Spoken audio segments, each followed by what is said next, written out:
Emma and Tom Talk Teaching, a podcast about all things education, presented by Sian Wickersham and Tom Breeze. Debating Childhoods with Joe Brown and Dr. Tim Clark.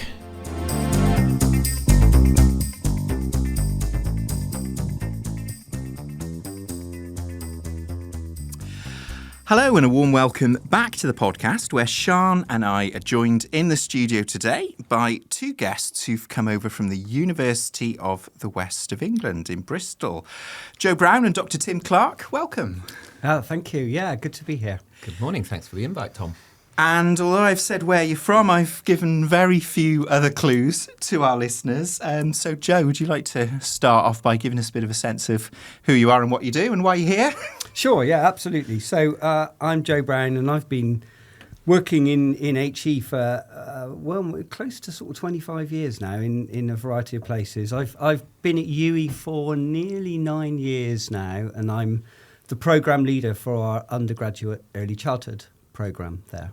So do you want me to follow from there? Follow seamlessly. I'm Tim Clark. I'm also based at the University of the West of England in Bristol. I have a background in early childhood education, and my role at UE, I've been at UE for about 6 years now, is as the Director of Research for our School of Education and Childhood. And yes, we're here to talk a little bit about our recent book publication called Debating Childhoods. Brilliant. I'm really excited to get into some of the debates with you, but I'm also interested in how you've got to where you are today, because you're not teachers, right? So on the podcast, we often have a lot of teachers. You've got into early childhood and the early childhood HE space from different directions. So yeah, do you want to tell us a little bit about how you've come into education or not education this way? Shall I go first? So yes, as I mentioned just now, my background is in early childhood education. So I had a role probably for about 12, 13 years before starting at UE, where I was the head of early education for a community-based charity in South Bristol. We ran two kind of community children's centres almost. So whilst doing that role, I started doing my doctorate in education, Ed.D, at University of Reading, and alongside that started getting a little bit more involved at the University of the West of England, coming in and doing some kind of guest lecture slots linked to my professional role. Slight fun fact in here is that Joe was actually my lecturer when I did my undergraduate in early years education, kind of at the start of that journey. So I already had kind of some connections at the University of the West of England. Started doing some guest lecturing, really enjoyed that, and that really aligned quite well with doing my doctorate. And so, yeah, in 2019, I started as a senior lecturer, almost entirely teaching on the early childhood programmes to start with. Over the course then of my time at UE, I've kind of branched out into other spaces and teach on other programmes and become kind of more active in terms of my own research and publishing, which has kind of led me into this current role where I lead our kind of research work as a school. So yes, that's a bit about where I've come from. Yeah, thanks. I've come from quite a zigzaggy path, I would guess. I mean, I started working in children's play services, so not necessarily just young children, not necessarily early childhood. I worked in adventure playgrounds in Bristol. I worked a little bit with the play service in Bristol, both providing play services within settings, but also going out into communities and in parks. So I did a fair amount of that. And I got through to perhaps what might call more early childhood education through that. I also spent some time in a local authority. So at the time in the 90s, and there was an awful lot of money in terms of investment in early years services. You know, they wanted to grow the sector, and there was a lot more government involvement in that.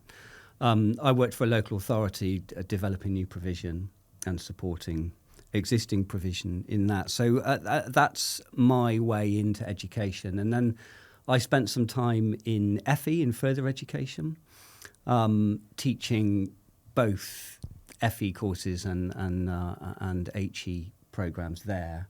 And so that was my route through to early childhood. So yeah, it's interesting because my initial interest was what you might call broader childhood. I've come to early childhood through that variety of different roles, really. I was going to say that because adventure playgrounds, you're not really in the early childhood space there. I guess you are a little bit, but you've got the whole kind of age range there. But then it's funny, isn't it, how when you are in the play sector as sort of a more general education sector, you end up in early childhood, perhaps. Yeah, it's interesting. I mean, I think one of the reasons for that is that the play sector is small and underfunded and, in my view, quite largely ignored by policymakers and decision makers. So, so ultimately reality bites and it's okay, I want to stay here, but I need a job. Where's progression opportunities and so on, and particularly in the play sector, it's always been quite vulnerable to the policy directions of any particular government of the day. So at the start of the millennium, there was quite an input in money to improve public parks and adventure playgrounds and so on, and that money's since dried up. And the same with professional routes within play. It's quite a deprofessionalised space, despite the huge commitment of the people who work in it. So yeah, it's interesting. I mean, I think I would have liked to have spent more time there, but reality sort of takes hold, I guess. Yeah, I mean, it's an interesting thing for me because I'm, listeners will know I'm a secondary specialist, so I tend to, I've worked all my teaching career really in the 11 to 18 and older sort of space, but I'm really aware that this early childhood age phase is just absolutely fascinating because some of the pedagogies are, endlessly fascinating to those of us that work in secondary, some of the really sort of groundbreaking approaches. Also, some of the sort of really big issues, it's where the gap starts to appear between the haves and the have-nots, that sort of inequity gap. There's sort of questions about what we're trying to do with those children so early on. There's all sorts of kind of post-COVID issues. So, I mean, just thinking about the book that you've published, Debating Childhoods, and I noticed that important S on the end of childhoods there. There's a bit of a clue there. These things never happen by accident, do they, in titles? What are the sort of big things that you wanted to kind of address with the book? If somebody picks this book up in the library or goes to the bookshop, what are the sort of things that you're going to be digging into in this book when they read it?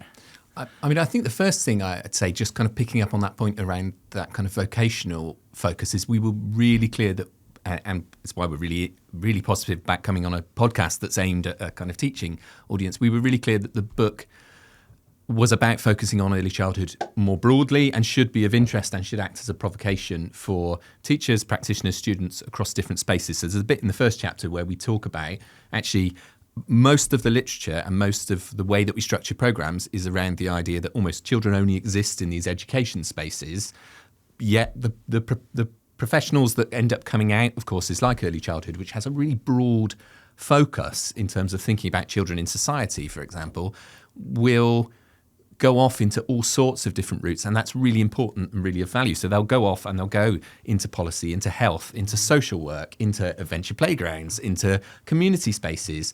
So one of the things that we were trying to do here really was kind of set some, and we did set them as provocations for the authors at the start. So maybe a slightly more unusual route to a book. We sat down at the start and said, we want this broader focus on childhood. We want to create a provocation that encourages students and practitioners to reflect and think about how different debates position children in society, and not necessarily here's a right answer and here's a wrong answer, but look at the complexity of this and is there a risk of oversimplifying this particular strand or debate, for example.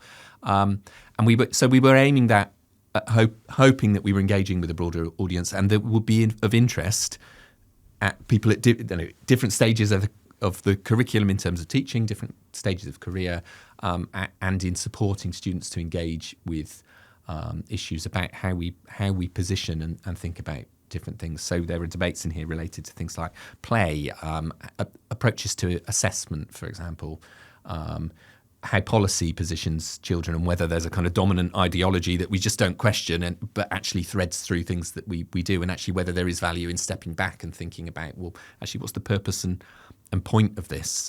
We mentioned earlier that kind of discussion around the importance of play, and often the argument that play is important because of its developmental value versus actually what value does play have in terms of well-being, in terms of fun, in terms of an activity in its own right in the here and now. So what the book aims to do and the process that we followed in terms of doing that was we set some provocations, some questions that were deliberately provocative for academic authors to engage with. And we said, engage with this kind of scaffold. How would you write critically? Almost a part of it is to kind of act as a pedagogical tool and almost like a kind of course textbook as well, that kind of walks students through thinking about, well, how do you think about different positions? What sources do you draw on? So we've got kind of reflective questions and case studies kind of dropped in as you go through the book, alongside hopefully making some quite complex concepts and ideas, like Joe's chapter around the relevance of neoliberalism to young children's lives, making that accessible to student readers, to practitioners, and provoking people to think, oh, actually, how does that shape the way that I interact with children, the way that I behave in my teaching role, the way that I engage with this as an idea. So that was our kind of starting concept, really. Yeah, thank you, Tim. I'm not sure I can hugely add to that, but to pick up your point, and you're right, I think the S on the end of childhood is really intentional here. I mean, certainly my position is that I think young children's lives are increasingly co-opted by policy discourse, by ideological discourse. You mentioned the sort of closing the gap, and there's obviously been a lot of focus in, say, the last 20 years around, that early childhood education is a place where we'll start to address that gap, and that will lead to educational outcomes. There's a real sense, I think, and I wrote about this in the chapter that I co-authored around neoliberalism, that actually children's futures become a commodity, that in the sense that you're already a young child, so you're already quite vulnerable and have very little power in education and in wider society. But that's further imposed through policy, which I think views children very much through a developmentalist lens. So it's this idea of, well, we'll make sure we'll fill them with all the right stuff in the first few years, and then they can become, in my view, tax-paying humans. So, I think that certainly underpinned my position, and I think that is a little thread that goes through, whose childhood is it? So there's a sense here of how do we write in a way that we think that children should be able to claim their childhood and have much more influence over it. But absolutely the S is there to say, they're also hugely diverse. No childhood is the same as any other one. So there's a range of diverse childhood experiences. I think the danger is that S gets lost in these wider policy discourses, which is, oh, you're 4 years old, you'll need this then. So I think it's very much intentional. We really wanted, as well as providing those provocations to authors, we really wanted to try and find a thread through that was suggesting that childhood is a diverse and dynamic space and is experienced very differently by children.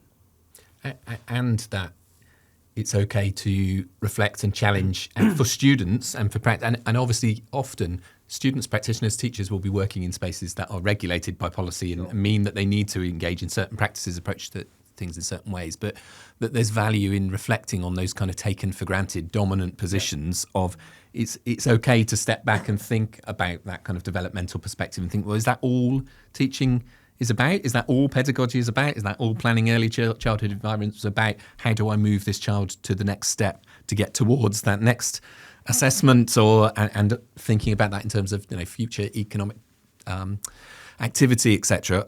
Or can I think about this in different ways? Can I question these modes of assessment and the impacts they might have, and what that kind of and we have a module on our programme and a terminology we use quite a lot in the book, what that construction of childhood is. How is childhood constructed in this space, understood? How are children viewed? What's the purpose of education or our interaction with children, or the policy positioned as, and can we step back and kind of engage critically with that? So part of what we've tried to do through the book is kind of map and scaffold that, well, how can you, in a productive and evidence-based and referring to sources, etc., all the things that we would ask students to do, how can you do that when you're engaging with potentially quite complex, or you're trying to challenge something which is often presented as a common sense understanding of something? So our kind of pitch at the beginning really to the publisher, wasn't it, that we wanted to kind of the book to kind of move through a journey of almost scaffolding. How do we engage in an academic and critical way with different issues and topics? And we kind of modelled the book. We've kind of used that Bronfenbrenner ecological systems approach to model the book, to map a journey through the chapters, starting with big social and political issues. You know, the first kind of substantive chapter on debates is around neoliberalism.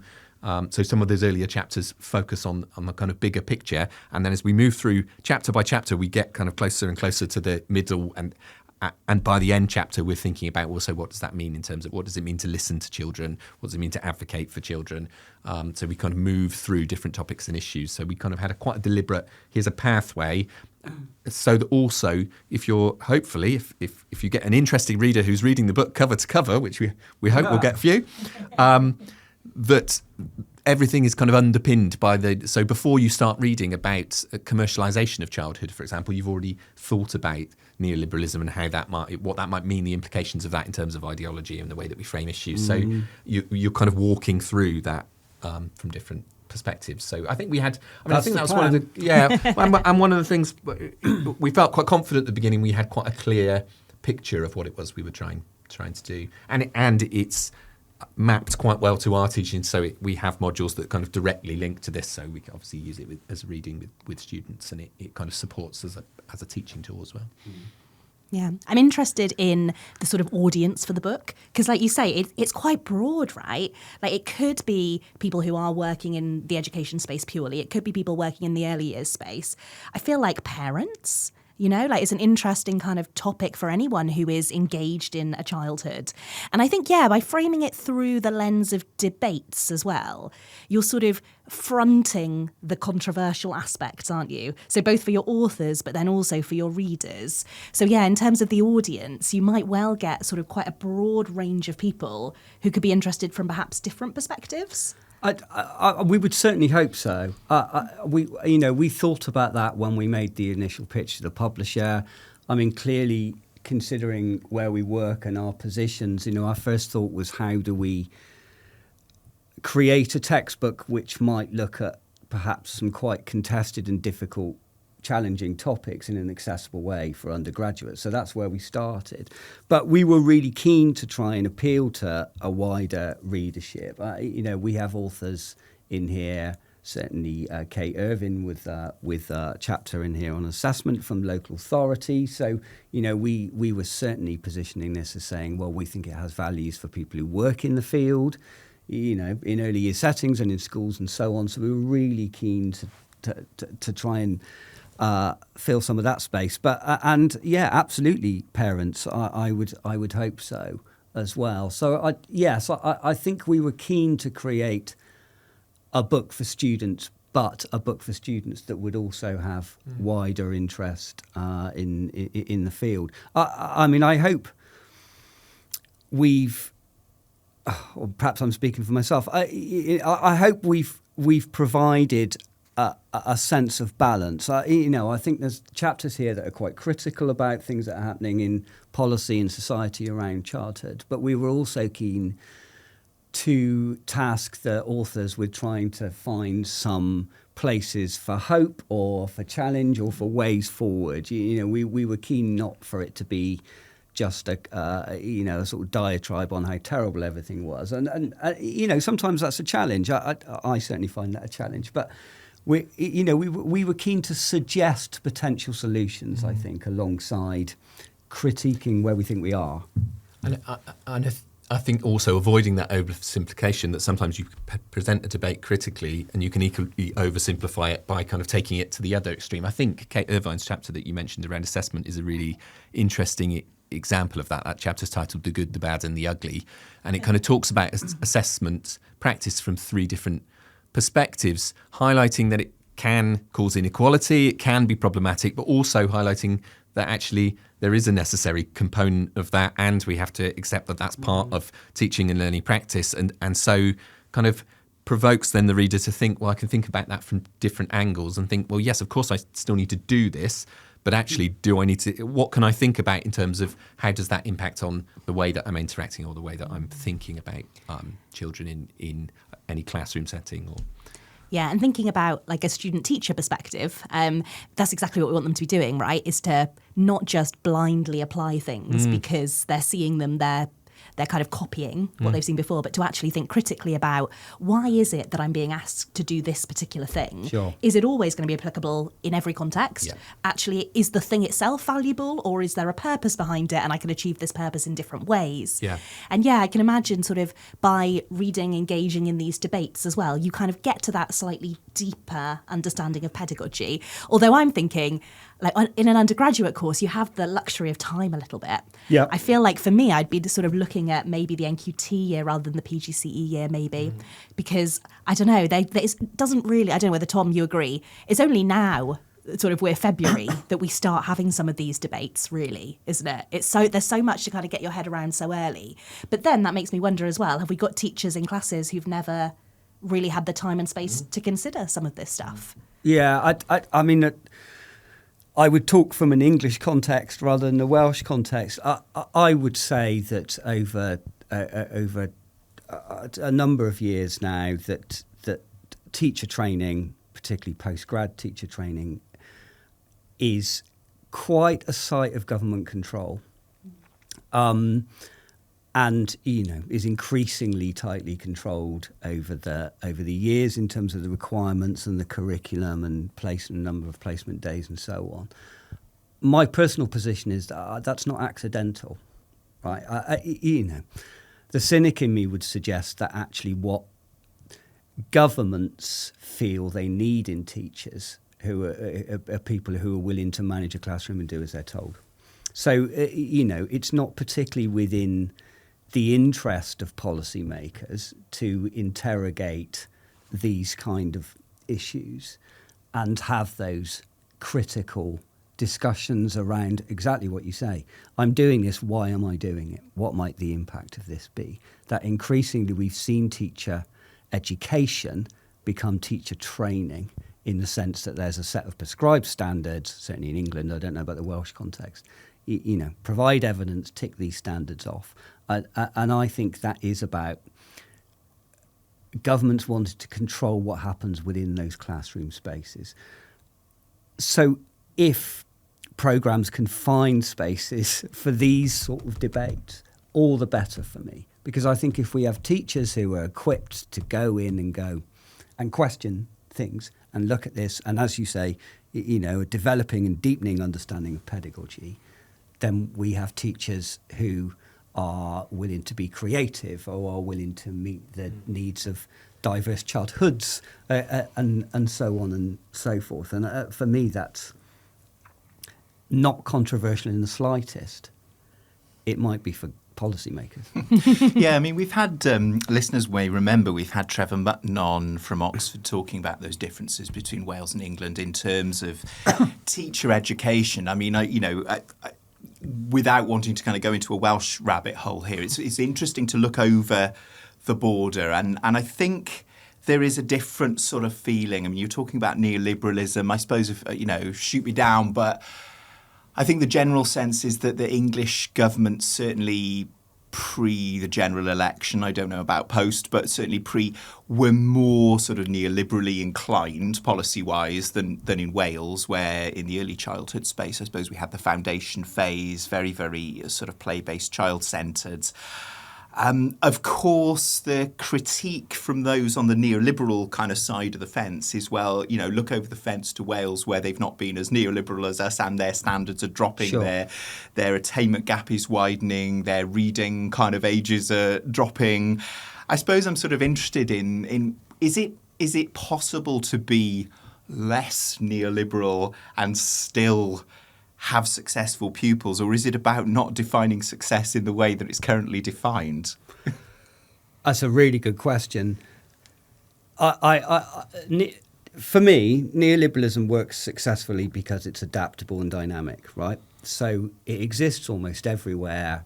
It exists in slightly different forms or imposes itself in slightly different ways depending on the context it finds itself.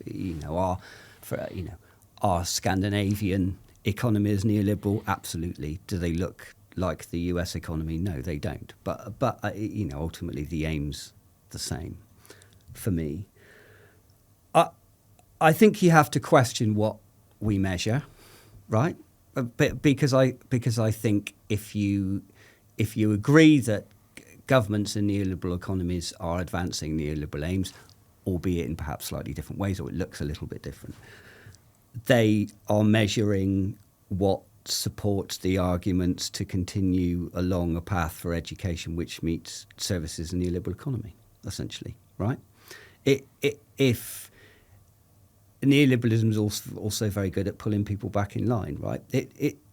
It suits the agenda, doesn't it? If you have, from an English perspective, look over the border, they've got a play-based curriculum. Sounds a bit woolly and creative. Oh, no, it's fine. Their standards are dropping, right? And we'll continue to measure those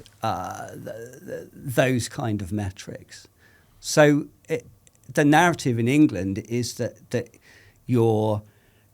evidence that your standards are dropping is manna from heaven for an English neoliberal institution, right? And those conversations are happening, aren't they, in Westminster and beyond? Well, the Welsh model's failed, so we're not going to go that way.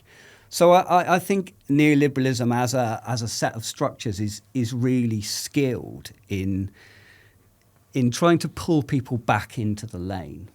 And part of that's absolutely through measurement. And it's also about creating really powerful truths about things like, this is what education's for.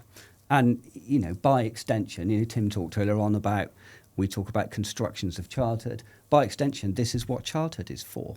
And that's what I meant, earlier on when I said that children's lives are increasingly co-opted and they're not their own. And I think they're co-opted by neoliberal structures to say this is what you exist for, ultimately. And what you exist for is to attend education and be filled with knowledge and skills so you become a complete human. And, and of course that complete human then ends up contributing to the global economy. I mean, maybe that sounds extreme. I don't think it is. I think there's plenty of evidence to suggest that's what's been happening. Yeah, I'm interested in this measuring point. Because obviously we do measure various things about childhood, don't we? But in particular, we're very focused in the education sector on attainment, measuring attainment in its various different forms and things. But what do you feel we should be measuring? What's missing currently? Or should we be measuring things at all? Happiness? Well-being? It's interesting, isn't it? I remember back when David Cameron's government first got in, 2010 maybe? Yeah. It feels like yesterday. They would, it was the coalition, wasn't it? The coalition was starting talking about things like well-being indices, weren't they? Actually, for adults as well as children. He came in on that. Let's begin to reconceptualise what we value and so on. I mean, it turned out to be sort of relatively empty rhetoric, which surprised perhaps none of us. But there have been those discussions bubbling up about what do we measure and what do we value. I think there's been less of that within the education system. This was more societally. So, but there is very much a space, isn't there, where we say we measure what we try and measure success in terms of the sort of outcomes in terms of children's learning, but we don't. But it seems separate to the child in a way. We're not measuring anything that really uses or attempts to elicit the child's voice, right? And, happiness and well-being is one of those things. But assessment in education is something that is done to you. It doesn't feel particularly collaborative. You're not listening to the child. I'm perhaps quite skillfully skirting around your actual question, which is what you would measure. But also, I think those last couple of questions are really good questions, and they illustrate the fact what we're trying to do in the book and say these things are complex, and actually listening to different perspectives and opinions on this is helpful in terms of reflecting and thinking about practice, but not saying actually we should or we shouldn't be doing this, or this is a disaster or it's brilliant, or there are and one of the things we tried to do in terms of the guidance for the authors was not just reducing all of the provocations to a binary argument. These are all, there's a spectrum of thinking in relation to all of these things, and it's not a question of it might not necessarily be a question of should we be measuring at all, but there's a kind of spectrum of how we do that and what we look at, and I think what we value. That kind of runs again through the book. It's why actually, and you were saying just now, does this sound too extreme? Part of what we want to do with the book is be provocative. Say, actually, what if there was a world and this did look completely different at the other end? What would be the implications of that? What would that mean? Because what that does is makes visible, well, what are the assumptions and constructions that underpin where we are now? Because there's not a universal position and it must look like this. It could look different ways. It does look different ways in different countries, in different historical periods, etc. This is where we are now, but that must still operate within an environment where it's healthy to question and reflect on that and think, actually, here's the policy, how am I applying this in this space, this classroom, with this group? So I think it's good to have to be provocative and have those kind of different perspectives in there, but I don't think there are simple answers to any of these things. And I think also we have to be conscious that hopefully there's an audience reading the book who will be engaged in different sectors, different roles, and they'll have different constraints and regs. So there are some chapters where we kind of do directly address the point that actually maybe that challenges your position on that, but maybe you've got no control about what you can actually do about that within your professional role or think about it nonetheless. But think and reflect, and it might be really kind of nuanced micro things that we do, that we approach things differently. And actually, I am using this assessment, but I don't treat as fact that this box is ticked and therefore that is exactly who that child is and where that child is now, but I take that into context and think about that in a more nuanced way. And that might be the limitation of how far that reflection can go because of constraints around any given professional or environment. I mean, there's perhaps a different question, isn't there? Rather than what would you measure, perhaps how would you measure? I think in early childhood in particular, there's a big problem with standardised assessment, in the sense that pathway that children are on from, say, birth to 5 is so steep and quick and varied and diverse that I can't see how we've got to a position where it's taken as a truth that you measure children on the same thing at the same age, and that's some sort of accurate judgment of where children are. Quite aside from, you'll have a child who is August born and a child who is September born, who are almost a year apart, and they're only in the 5th year of life, and you're measuring them on the same thing at the same time. I don't accept a system whereby the conversation is that's fine. I mean, quite aside from what it does to children, ignore all of that. How can we see that as any accurate measure? Ooh, they can't do what that child can do. They're falling behind. All those sort of narratives of, what interventions do we put in place? Well, they're a year younger for a start. Yeah, I have this conversation on the playground all the time with anxious parents talking about their summer-born children, and particular their sort of aptitude for reading and writing and things. My son's in year 1 now, so it's quite topical. And again, he's slightly older in the year. Sure. But I'm often saying to them, a year ago he wouldn't have been doing that. So the fact that your child's not doing it, don't worry, he's a year younger. And it's something that, like you say, it creates a lot of anxiety for a whole number of people, for the teacher as well, potentially, although you'd say they probably should be aware of who's summer-born, but, I think as well, there's sort of a question, isn't there, around what is happening, and then also maybe what should be happening.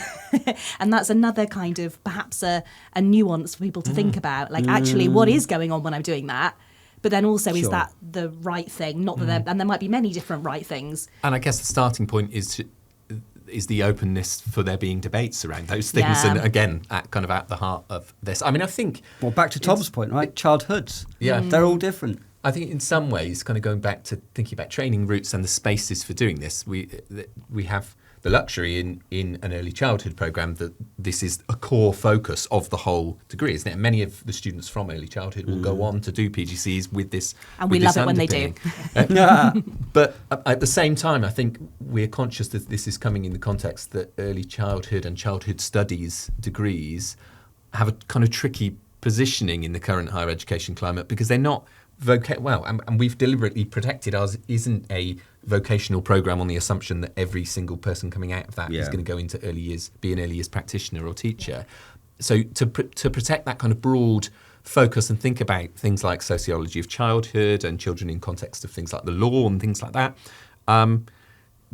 The flip side of that is that means you have quite a broad cross-cutting programme, but in terms of thinking about the kind of ways, the metrics and the way the programme itself is measured in terms of what are the professional routes, what's the kind of vocational trajectory, why would I invest in doing an early childhood degree? It's a slightly broader landscape. And I think we are conscious that means in some context you see kind of rebranding of what used to be large early childhood programmes at other institutions that become either childhood education and youth type pathways, or they become a more vocational route. They are an early years education route. But I think one of the things that we really value and think is really important about the design and the way that the programme works at the University of the West of England is it is broad, it is multidisciplinary, it is cross-cutting. We are starting with that focus of a kind of an acknowledgement that students may be going on into all sorts of different routes and careers, and not that here's a group of people who will definitely all be early years practitioners.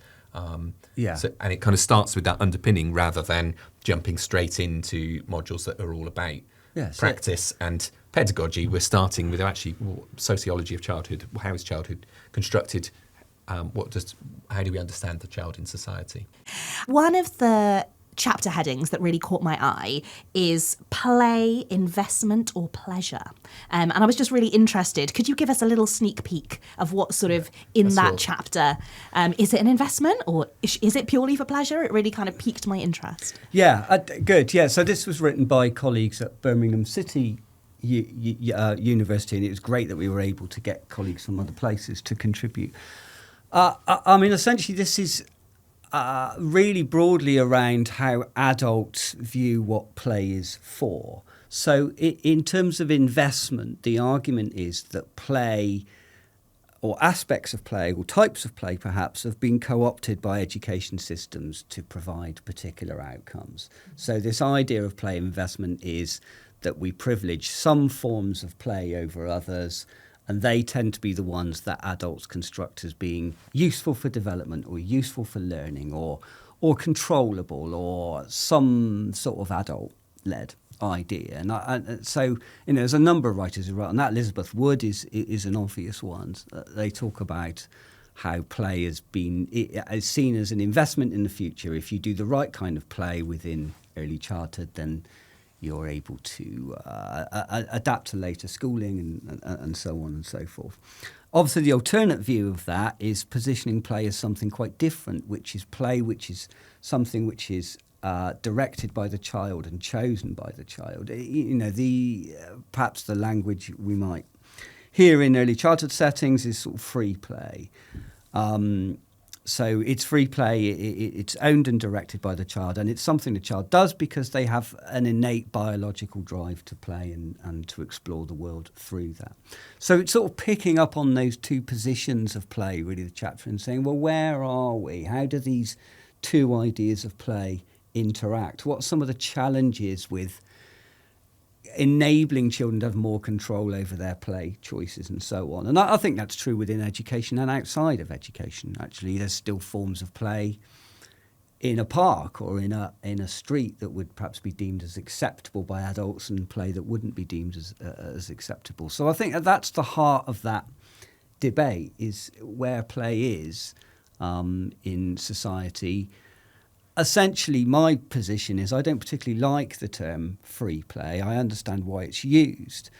For me, something's either play or it isn't, right? I perhaps take quite a purist position because I come from a play background, and that's where I started my career in working with children. But for me, if play isn't free and directed and owned by the child, then it's not play. It's something else. It might be playful, But if it's has some level of control by adults, so they get specific outcomes or try and get specific outcomes out of it, my personal view is it's not play. Now, there are other positions, aren't there? And other people might take a more pragmatic position about that and say, well, it is still play, but we need to recognise the impact the adult has and so on. And maybe taking a pragmatic position in education is much more sensible. I'm in a hugely privileged position in this programme, and so I don't have to take that position. I think it's something the student teachers really grapple with. Yes. So the way that our PGC primary programme works is they do 2 placements in 2 different age phases, but our age phases are nursery and reception, so 3 to 5, and then year 1, 2, 3, and then 4, 5, 6. Okay. So some of them won't actually do a placement with 3 to 5 year olds. They could not. But sometimes when they do, you really see the dichotomy, essentially. Sure. You see half of them that totally get it and they're bought in and they're like, why can't we do more of this in year 5? We should be all outdoor learning. We should be doing all of this stuff. And then you get lots of them that really, really struggle to actually reconcile what they understand about learning and education with what they're observing and what they're doing. Sure. And sometimes they'll say things to me like, but Sian, I'm not doing any teaching. Yeah. And I'll say, okay, like let's talk about this. And we have to go there. We have to go to, what Interesting is discussion teaching? there, right? What's the role of the teacher? Absolutely. But it really it always makes me reflect, because it happens basically every year that I'll have a couple of student teachers who find this really challenging, this transition. The fact that we don't prepare them for it. And we focus on the sort of what it looks like in the majority, perhaps, of the primary school. But actually, they all need to know, right? They need to know where we're coming from. Absolutely. And also the principals need to follow. Absolutely. And of course, in England, we have a really weird system whereby, we have the EYFS up until the end of reception and then a year 1. So from a child's perspective, as well as a teacher's perspective, here you go, have the play, here's the play, stop that now. Right, new curriculum, sit down. We're doing proper learning. Yeah, imagine if you're 5 years old. That I've left in July, and I've come back in September, and it's like a different school. Let alone the transition to secondary, of course, which is even more. Which is also huge. So we have a weird relationship with play, I think, within education, and it's come from that odd mix of policy and different curriculums. But yes, that discussion around adult-led, child-led is as old as the hills, isn't it? Where is the balance? What is my space in this as an educator, and so on. I mean, fantastic that we're having those discussions, and fantastic that you're having them on your programme, and long may they continue, because I think it's huge. It's a hugely important part of early childhood education. What about parents? Because they're not necessarily pulling on the side of let's have more play and fewer outcomes. There's often, a self-imposed pressure, I think, on some parents to, I think the question I always used to get asked as a music teacher is, what, are you giving them any homework? Or, and I'd be saying, well, no, because there's nothing I can do. But I often used to find that parents were sometimes some of the most old school kind of punters of all in the business. I suppose, I'm just thinking that also links, doesn't it, to some of the kind of bigger issues and the wider discourse that we pick up on in some of those earlier discussions, in the, how much of that is influenced by policy positions and what we hear in the media, and almost like there's a kind of race. Education's a race, and there's a risk that if we're not doing this or this now, then my child's going to be left behind. So I think that is entangled in the same issues, isn't it? That there is a narrative through the media, through politicians, through various sources that kind of align with that idea that we were talking about earlier in terms of the purpose of education, and right at the heart of that, the purpose of childhood. It's a preparation for becoming a successful adult, rather than actually we are also going to think about that in its own right. So I think that is also part of the kind of cultural context, isn't it, of childhood in the UK and in England, Wales, and how you can't separate those. We're talking about these things in relation to that kind of micro interactions and how we might interact with parents and respond to that. But actually, that in that Bronfenbrenner model, that's kind of enclosed by that wider discussion and discourse, isn't it? Yes, 100%. I would, and perhaps I would obviously say that, but. that communication needs to happen, right? I'm thinking about my two youngest children, their primary school, and actually that the reception teacher was extremely skilled in having those conversations with worried parents. We can't write his name yet, or worried about the counting, and actually it was a particularly playful class. She came from an early childhood background, the reception teacher there. But I think those conversations matter, with much harder in secondary, of course, but in primary, those conversations matter, don't they, with parents? That teachers actually take the initiative to perhaps sort of allay fears and talk about how this works, and perhaps try and undermine some of that education as a race or falling behind narratives that we see. I think they're really important. Add to the workload of teachers, but I do see that that's part of that role, isn't it? Is to engage with as Tim says, the context around the child. And there's a big difference in communication expectations when you start school compared to sort of a kind of more like a private nursery setting, where you've got an app where you're finding out every single thing about that child, maybe more than you actually want to know that happened that day. You're seeing photos, and then you're also having a debrief at the end of the day usually. Sure. And then you go to parents' evening twice a year. Again, just because I've turned 4. Sure. So the importance of those kind of communication events, those getting the parents in, parent and child kind of working alongside each other, kind of those things. But again, in schools where we're time poor, we're money poor as well, often it is the first thing that drops off, isn't it?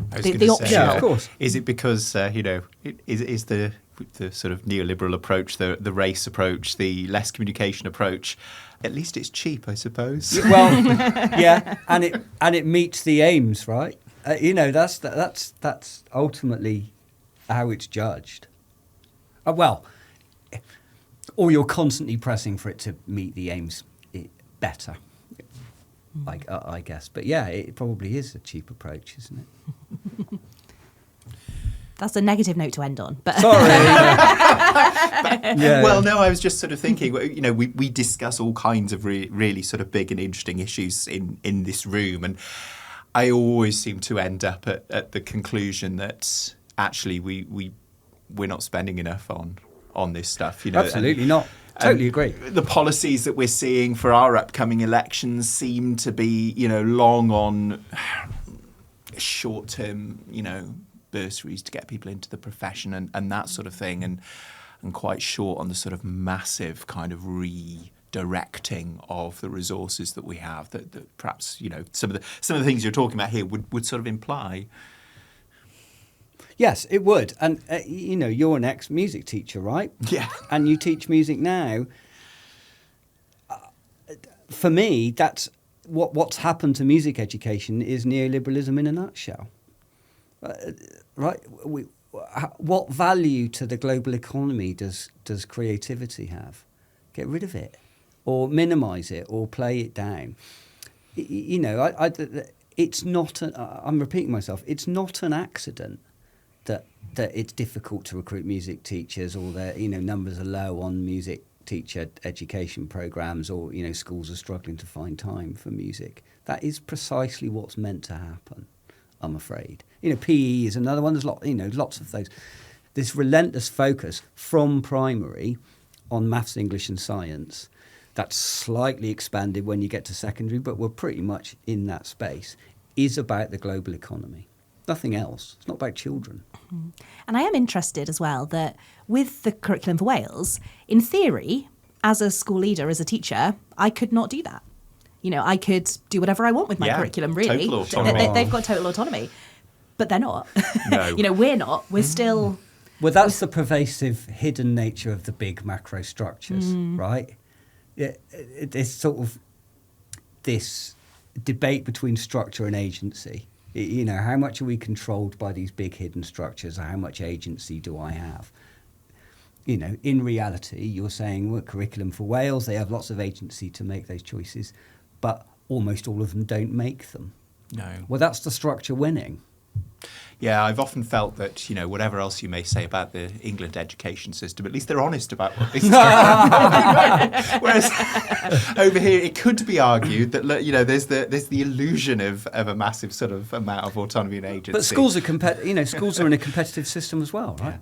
Yeah, especially secondary. But yes. One of the things that has interested me recently is the fact that, we hear a lot of stuff in the sort of national conversation about all kinds of things, but education and childhood and things like that tend not to figure as much as, say, growth. That elusive growth that all of our politicians want. And when we do hear about children, young people in the news or in the discussion, one of the sort of main things we hear about them is that they're very, very unhappy. They're sort of not very well in a sort of holistic sense, and that our sort of slightly older young people are large chunks of them appear to be kind of kicking back against the situation in which they find themselves. And if we assume for a moment that it's not necessarily what you would read in the right-wing press, which is that they're all just a bunch of lazy snowflakes, it would suggest that perhaps there is, thinking back to your kind of neoliberalism get in line point, perhaps there is a sort of failure going on somewhere that these young people appear to be very unhappy, and they appear to be in various ways rejecting the status quo, all this stuff about quiet quitting and all that kind of thing. I suppose if you're talking about questions, and you're talking about the sort of, I'm thinking about the macro and the micro here. We're at an interesting point in time here because we're about to have some fairly seismic elections in which we may see, 25 years of Labour rule since devolution may come to an end if the polls are to be believed. So at the sort of macro level, what should people be asking who are going to have their hands on the levers of education policy here fairly shortly? Because I've read a lot of their offerings that have come out so far, and there's not a huge amount that's sort of massive and ambitious there. But then at the micro level, someone who's in a classroom and hasn't got much control over stuff, what questions should they be asking? Well, the first question that policymakers should ask is why are children unhappy? I'm not convinced they will. But that's the place to start. As someone with an early childhood and play background, the more pertinent question is who to ask. They need to ask children. That's the missing voice, often, in an education system, or indeed in wider policy around that involves children's social policy. We don't ask children enough questions, and we certainly don't actively listen. I think, there's plenty of evidence just when you do ask children, they're quite positive generally about education and about learning and about the future, but they don't necessarily feel that the system is geared towards them as children, and I would agree with them, I have to say. So, it's not what you ask necessarily, it's who you ask. We have to start moving, I think, more towards an education system that's, I know this sounds an odd thing to say, but which is underpinned by the needs and wants and voices of children, rather than suits in Westminster or Cardiff or wherever. To be honest, that's where I'd start. By the way, I don't think it's going to happen. But I think children's unhappiness stems from it's complex. It's from lots of places. I think the education system is one. I think inequality is another big driver. And the UK has quite a poor record on inequality. I think there's a chapter in the book around the commercialisation of childhood. I think that sort of commercialisation, and particularly a very hot debate at the minute around social media and phone and screen time and all of those things. I think they all contribute to perhaps a world that sometimes feels quite oppressive for children in terms of the demands and the expectations of the education system, and then the sort of demands and expectations of things like social media and consumerisation. I don't think it's a particularly child-friendly world that we've created, is my view. Are you going to answer his second question, because I've singled it out? Yes, I was just going to say, picking up, and I think, I was going to link it to something you mentioned earlier about the kind of challenge we had initially in terms of how we were approaching the book and how we were pitching the book, is that in the context of that and in the context of some of the debates we're thinking about, I think that can, if we're thinking about readers as students, newly qualified teachers, for example, that can feel quite, taking that position can feel quite demoralising and depressing. You know, what can I actually do within this microenvironment in this space? So part of our kind of response to that was to try to weave through the book using things like reflective questions, the things that are, you know, what can I control? What can I do? How do I think about listening to children? How do I advocate for children's rights in this space? Those kind of things. But I think that, there is a danger we were fully aware of that, and that was that point earlier about hope that we had that discussion earlier. The book has to offer some kind of hope and practical perspectives and not get so tied into, well, this is all impossible and it's all too big, and how can we influence and change this, and kind of, you know, are we too far down the tracks to do anything about these things? So Tim's come for the hope. I provide the good cop, bad cop. So I think at that, the aim in the book at that kind of micro level is to first and foremost kind of encourage reflections and think about how those policies, practices, pedagogies are enacted within those spaces with the things that we can control with the groups and classes of children that we're working with. That's more positive, right? Yeah. I think the micro level, you can do more things. It's sorry to interrupt you, but you know, we are able to disrupt, aren't we? And do things slightly differently, or think things in slight ways. I think if you think about that macro question, it feels really big and it's bound up with other agendas.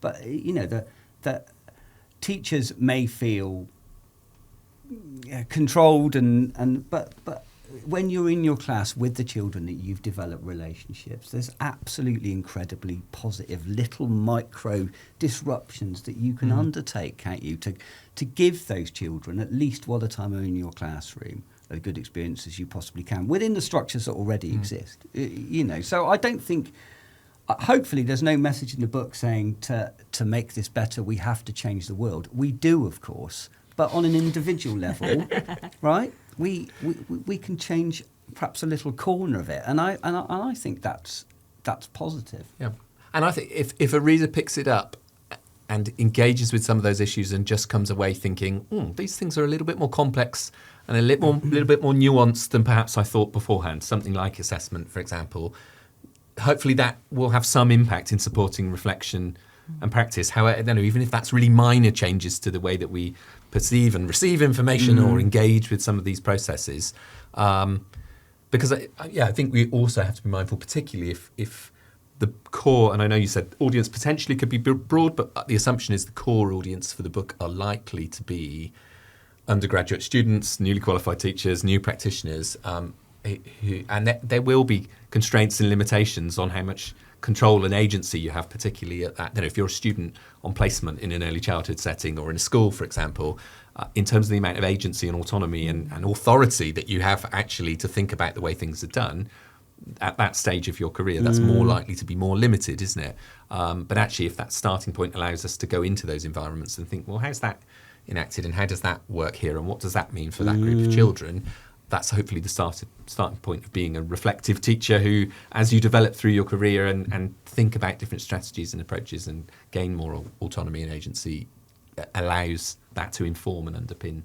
Yeah, start causing trouble once you've got a full-time job. Yeah, I'm often struck by actually you do have quite a lot of control. This might be different primary, secondary, but as a primary teacher, you can do quite a lot within the classroom that you've got. Like, you can set a lot of the structures. And I think as a head teacher as well, and if you're in a leadership position, it's one of the jobs where you can sort of develop your own kind of little utopia, can you? And we've sort of got a few wonderful head teachers who we work with who've definitely done that. You know, they've shaped the landscape that they're in order to create the type of school that they want to create. I remember working with a previous head teacher who had moved into sort of a local authority role, and she was really grappling with the lack of control. She was saying, I'm used to saying, I want this to happen, and it just happens. Yeah, interesting. Yeah, so I think if we've got teachers listening, which obviously we do, there's hope there, isn't there, within your classroom, and also how important you are as a teacher. And again, I'm speaking from a primary perspective here. You're probably, for lots of children, you're up there in the top 10 adults that they're going to interact with, maybe even the top 5. And you doing your bit and reflecting on your practice and being the very best teacher that you can be can have incredible power. It's that big impact of little things. Just little changes can make a real difference to a child's life. Yeah, you're absolutely right. You've also brought the hope, and I'm thankful that there's 2 of you at least. Maybe this is our dynamic. I am very much the bad cop of the podcast.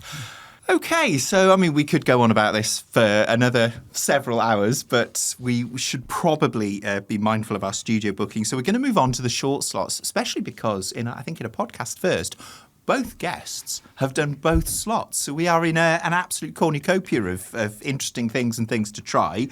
Tim, something interesting. So my something interesting, I'm going to give a plug for the Early Childhood Studies Degree Network Journal, which is a student journal which I'm involved in editing and organising, which is a collection of papers that we publish each year from high quality student papers that very much engage with the types of things that are in our book, the type of debates and ideas. So do have a look, give it a read. It's on the Early Childhood Studies Degree Network, or ECSDN, website. We're just about to publish this year's issue of the journal. And I hope it kind of reflects examples of students from across the UK who are engaging in and using the benefit of the opportunities to reflect and think about some of the issues we've talked about today, to construct essays or research reports and share their work to a wider audience. So it's something I'm really passionate about, really encourage our students at UE to engage with, because I just think it's such a great opportunity to showcase student perspectives and student engagement with this. So yes, do have a look at the latest issue. There's all sorts of back copies and things on there exploring different ideas and issues, and perhaps great for students in terms of thinking about how we might approach different issues and topics in our own assignments. So that's my something interesting. Yes, there's nothing that cheers me up quite as much as a student absolutely knocking it out of the park. We're thinking about our Research Bites episodes when they come in here. It's just great, isn't it? Brilliant that you've got that going on. Joe, what's yours? I'm taking a bit of a left turn. I've not picked anything to do with early childhood or education. We like those. In a way. So in my spare time, I very much enjoy visiting Neolithic stone circles. I'm really interested in the sort of development of early humans and so on. I'm about halfway through a book called The Tale of the Axe, which is by an academic called David Miles, and he traces this Neolithic hand axe that he was given, the stone from it, and he traces it back to early humans and forward to the advent of farming and so on. So it's a sort of tale of the development of humanity through this axe. But there's a chapter on conceptual thinking, which is really interesting. They're suggesting, through the development of larger brain size and so on, that early human-type creatures were able to think conceptually. So this idea that if I'm creating a tool in advance, it's because I've conceptually worked out what I need it for in the future. Whereas things like chimpanzees, creatures like chimpanzees use tools very differently. Here's something handy lying around. So it's this illustration of conceptual thinking. The argument is that's what makes us human. Because once we start thinking about concepts, we can start planning for the future. Also, once we start thinking conceptually, we think about things like music and art and representation and so on. So I guess there is some overlap, but really interesting for me about essentially what makes us human. Oh, sounds fascinating. I've written the title down. I'll definitely be checking that out. It's great, yeah. Okay, so now we've got our something to try. Should we switch it up? Should we swap round? Do you want to go first, Joe? Sure. I mean, this may well not be anything that people don't know already, but I've bought to try the user experience fishbowl, which I'm sure educators may have come across.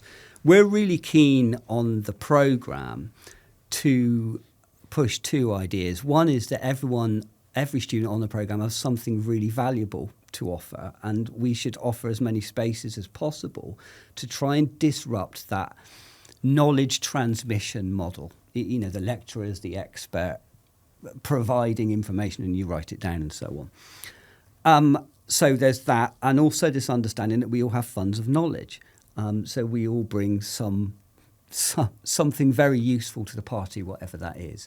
So we are, within our programme, we use user experience fishbowl from time to time. So people who've had experience or knowledge of something, whatever that is, sit in a circle. And then the people who don't have as much knowledge or experience of that thing sit around the outside. The people in the inner circle just talk. They just share ideas about this concept or this idea, and then the people around the outside can ask questions. Now, it's really successful with adults. It's absolutely something we should also do with children. It's a posh name for circle time, right? With it, to borrow an early childhood. But I think the principles of trying something which really tries to elicit voices of children within settings and also positions them as experts in particular topics is something really important. So user experience fishbowl, you can find it online if you just Google it. Try it, see what happens. Oh, absolutely fascinating. Yeah, I feel like I've done versions maybe with children, but yeah, something we should definitely be doing with the student teachers more. Thank you. And over to you, Tim. So my something to try is visual journaling. I'm really interested in my own work, in my own research in arts-based research and using visual methods, particularly in narrative research, so capturing stories in different ways. And in a couple of recent projects, I've used things like storyboards. I'm working with a doctoral student at the moment who's using zines with groups of teachers to think about their professional identity. And I just think there is something about trying to capture in visuals, in a storyboard format or kind of trying to visualise in response to a question and in response to being reflective about things, maybe even in relation to some of the topics we raise and kind of taking a position on that in terms of the debates, that just makes you think differently and makes you think maybe more slowly and kind of dwell on, well, how do I crystallise and understand that, or how might I use metaphor to reflect that? And I've just found my experience in a lot of the recent research that I've been doing is just people seem to present and engage with questions and reflections in a different way when we open that out. So actually I can visualise that, I can map that, I can, it's a combination of words and images, for example.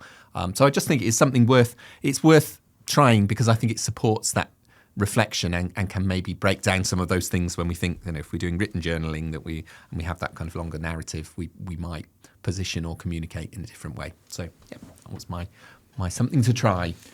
Amazing. Thank you very much. I don't think we've ever had such a collection of interesting things and things to try. That brings us to the end of this very interesting discussion. We do hope that you will go away and do some debating of childhoods. If you're interested in actually getting hold of the book, it's called Debating Childhoods, Critical Perspectives on Early Childhood, and it's published by Sage. Thank you very much to Joe Brown and Dr. Tim Clark from University of the West of England, who've joined us in the studio today. We hope you enjoyed today's little set of micro disruptions. Oh, thanks for having us. Thank you. Yeah, thank you so much for coming, guys.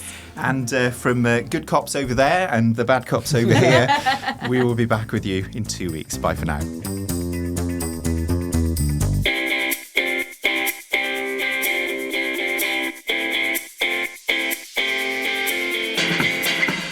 You've been listening to Emma and Tom Talk Teaching, a podcast about all things education, presented by Sian Wickersham and Tom Breeze. The special guests this episode were Joe Brown and Dr. Tim Clark from the University of the West of England, and thanks to them for coming in. Podcast artwork is by Beth Blandford and the music is by Cameron Stewart. Technical support from Peter Lamben and the studio manager is Adrian Rapps. We'll be back in a fortnight with something else interesting. Until then, take care and enjoy teaching.